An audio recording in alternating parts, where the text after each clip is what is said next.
Listen up, you filthy maggots! It's time for the Veterans Connection on WHTL. Sir, yes, sir. I can't hear you. Sir, yes, sir. Attention! You serve your country. You made the sacrifice. The Veterans Connection is here to help. So fall in line, dirtbags. Sir, yes, sir. What's that? I can't hear you. Yes, Drill Sergeant! Now pay attention. The Veterans Connection is brought to you by the Trempealeau County Council of the American Legion, International Ingredients, Reedy Concrete and Construction, Fireworks over Blair, Mondovi Insurance Agency. Now listen up. The Veterans Connection starts right now. And it does, and we get to welcome Hunter Rudnick into the studio this morning. Hunter, Veteran Service Officer for Buffalo County. Good morning, sir. Jackson County, Mark. I'm Jackson County. I got you all mixed up with Felicia. You don't even look like her. Hey, I'll take that as a compliment. She does a good job over there. She does a great job. You know, all you folks do a great job. Joe here in Trempealeau County, and of course you over in Jackson County, and Felicia in Buffalo County. We're really fortunate to have you. We really are. Did you have a good holiday weekend? Yeah, it's never long enough, but it was good for sure. How was yours? Oh yeah, we did some barbecuing and had a couple adult beverages. You know, that's the classic for Memorial Day. Absolutely. The first, what they call the first unofficial holiday of summer. Right, yep.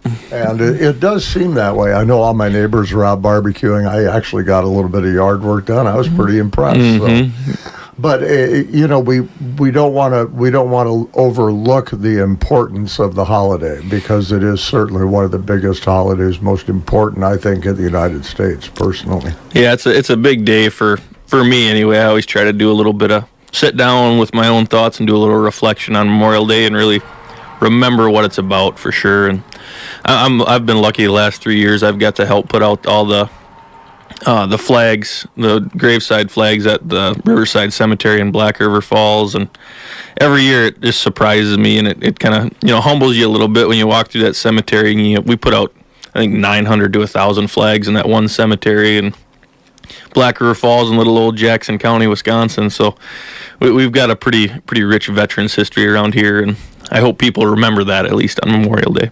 I hope so too. The people who gave the last full measure of devotion so that we could live the way we live, and without them, they are the true heroes. And we certainly remember every single one of them very fondly. Mm-hmm. Absolutely. What's happening with the VA? Well, I wanted to go over something today. I'm sure I'm not the only one that's been in here talking about like filing a claim and how to file a claim. Sure. I wanted to kind of go through the process of when somebody walks through my door, a veteran walks through my door in my office, kind of what happens, so people can be prepared and kind of know what's going to go down if you do come see one of the veteran service officers, and then kind of what happens after we hit send on those forms up to the VA. It's a kind of an interesting process, unlike really any other process that's out there. So just to get people prepared to come into the offices and kind of have some sort of idea what's going on when they do.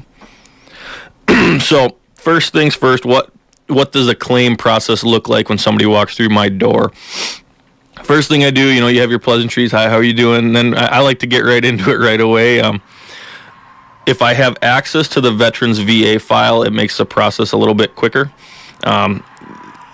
The thing about having access to a file, or if I don't have access, I have a program that we can fill out a couple forms, and it gives me pretty much instant access if there is a file.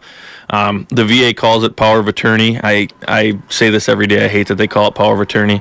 It doesn't give us access to your money. It doesn't give us access to coming into the hospital and unplugging you or anything like that. Essentially, all it does is gives me access to look at your VA file.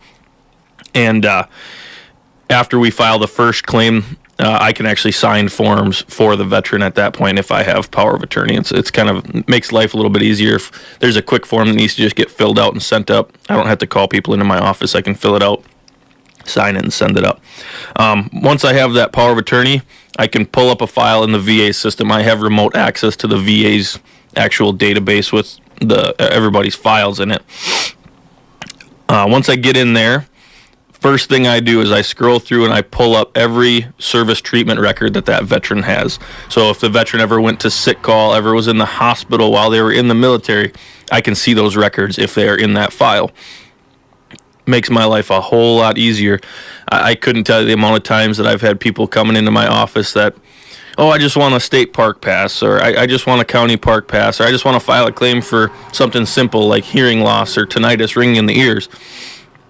And I start digging through those service treatment records, and they've never filed a claim before, and, oh, I never went to sick call. There's not going to be much in there. I hear it all the time. And then you start scrolling through, oh, you were in a car crash in 1975. Do you remember that? Oh, yeah. Do you still have issues with that? Oh, yeah, that messed up my back really bad. And that opens up a lot of other doors for things that we can file claims for. So first thing I do is open up those, read through them, have a conversation with the veteran, and as we're having that conversation, I'm filling out the claim form, add more and more into that claim form. Once we have that conversation, we sign that claim form. I've said it before in here, I just need a voided check essentially to send along with that claim so the VA knows if they do grant service connection and they are going to pay VA disability compensation, where to send that money. We get that claim form filled out, put all that information in, have the veteran sign it, and we send it off to the VA. That's when the interesting process starts. I know I've said it in here before, the VA is not good at doing anything fast unless they pay you too much money. They're good at getting it back in a hurry. So the process starts at that point when that form gets sent off to the VA. Once we send it, I have a little sheet. It's kind of my cheat sheet, what happens when we file a claim. And I walk everybody through the same thing. I kind of have it, I've said it so many times, I got it memorized at this point, but could be a week, could be a month. You get a letter from the VA that says we've received your claim. Once you get that letter, it's a thumbs up. That's good. We don't have to do anything at that point. The big thing that I would encourage everybody to do, if you file a claim and the VA sends you a letter with a form to fill out, do not fill out any forms. Call your veteran service officer. I see these forms all day, every day. I have a computer system that fills them out 90% of the way in about 2 seconds. Most of these veterans have never seen these forms before. And if you fill them out and you fill them out incorrectly, it can make an already long process take even longer. Most of the time when they're asking for more information on these other forms, hey, we need you to fill out this form and send it back to us, most of the time they don't even need it. Mm-hmm. And that's kind of, the veteran service officer's job to know, like, okay, they don't need this information that they're asking for. Sometimes they're just fishing for information, But call your veteran service officer. If it does need to be filled out, like I said, with that power of attorney, I can fill it out. I can send it or sign it and send it off for you without even having to have veterans come into the office. Excuse me. After we send that claim in, that form goes out. The veteran will receive a phone call, email, letter, one or all three from the VA to schedule some exams. This is a thing that's changed over the years. Back in the day, the VA did the exams at the VA. You would go down to the VA, they'd do your comp and pen exam, compensation and pension exam.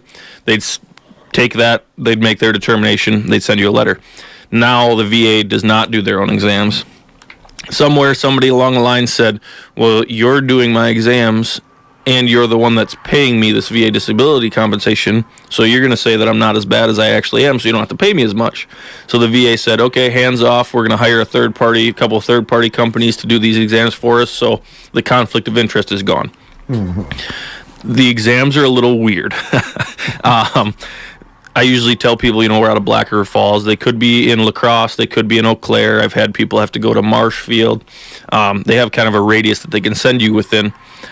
And you're going to get an address for this exam. You're going to punch it in your GPS, and you're going to pull up to a strip mall, and you're going to be like, oh, this is really weird. I'm at a strip mall. These third-party doctors, usually they'll rent out these smaller little, exam rooms, clinics. Little storefront. Yep. And so I usually tell people when you punch in your GPS and it takes you to a strip mall up in Eau Claire, you are in the right place. You just got to find the right door to go in. The comp and pen exams are probably the most important part of the process. That's where you really go in and you tell that comp and pen examiner the stuff that was caused by the military that you still deal with now. You tell them how bad it is, and they have their standardized forms for each body part, each contention, each thing that you've claimed that they fill out, and that's the forms that the VA actually uses to determine what your percentage is. So those compensation and pension exams are super, super important in the process. After you do those compensation and pension exams, those doctors fill out their forms, they send them to the VA. The VA makes their decision. They send a letter to the veteran. Once you get that letter, this is another thing that I harp on all the time. When you get that decision letter, whether it is everything that we filed is granted, whether everything we filed is denied, whether it's a mix of the two, call your veteran service officer. Set up an appointment to go over that decision. If everything is granted and we're happy with where it's at, then I'm going to tell you all the benefits that you're now eligible for. Right. We'll get you signed up for whatever we need to get you signed up for, and we'll be happy. If some things are denied or everything is denied, that's when we get into, I know I've talked about the appeal process in here before, that's where we get into that appeal process where we're doing either a supplemental claim or a higher level review or a board appeal, and we can fight the VA and argue with the VA essentially on why we think things that were denied shouldn't have been denied. That's why it's so important to have that VSO in your corner, because we've said it so many times, the VA is like this huge monolith, and you need a guide to be able to help you through, and that's what the veteran service officer is. Don't try to take this on yourself, because it's going to be so confusing and so monumental that it's just going to get you all messed up. Have a professional do it. It's like doing your taxes. Mm-hmm. You can do it yourself, but it's a headache. Mm-hmm. It's a lot easier going to somebody that's a professional. They just type it in. They got all the forms. They got the computers that can fill everything out, and it's done in 5 minutes. Yep. It just makes more sense. So very good information. And if people want to find out more and set up appointments with you, Hunter, what's the best way to do that? Best way to do it is give us a call. Our office phone number, 715-284-0225. That number will ring right to my benefit specialist, Brenda Schultz's desk, and she will get you on the schedule to come in and have a conversation with me, and we'll go from there. And if you call, leave a message. Absolutely. That's a big thing. If you call and nobody answers, we're usually pretty good about answering the phone, but if I have somebody in my office, I don't answer the phone when I have veterans in my office. Leave a message. I don't go through and look at my missed calls and just start randomly calling back numbers. If I don't have a voicemail, you won't get a call back. All right. Good advice. And make sure you do reach out if you're a veteran. If you're a family of a veteran, make sure you reach out too. And, get the help that you need to get the benefits that you deserve. And even if there's something that, if you're not eligible for something now, that doesn't mean you won't be eligible for something in the future. So I try to encourage people to come see me just to check in every once in a while to see if the VA is constantly changing. It's pretty fluid. So come see me every once in a while, give me a call, and we can take a look. And if you're not eligible for something now, I'll tell you what it would take to become eligible, and all sorts of good information that we have in our offices. So. All right. Hunter Rudnick, Veteran Service Officer with Jackson County. And got it right that time. You're right. We'll do it again next month. I'll be here. We want to thank all of our sponsors for bringing Veterans Connection to you every Tuesday. American Legion, the Trempealeau County Council of International Ingredient Corporation, Reedy Concrete and Construction, Blair Fireworks Committee, and, of course, Mondovi Insurance Agency.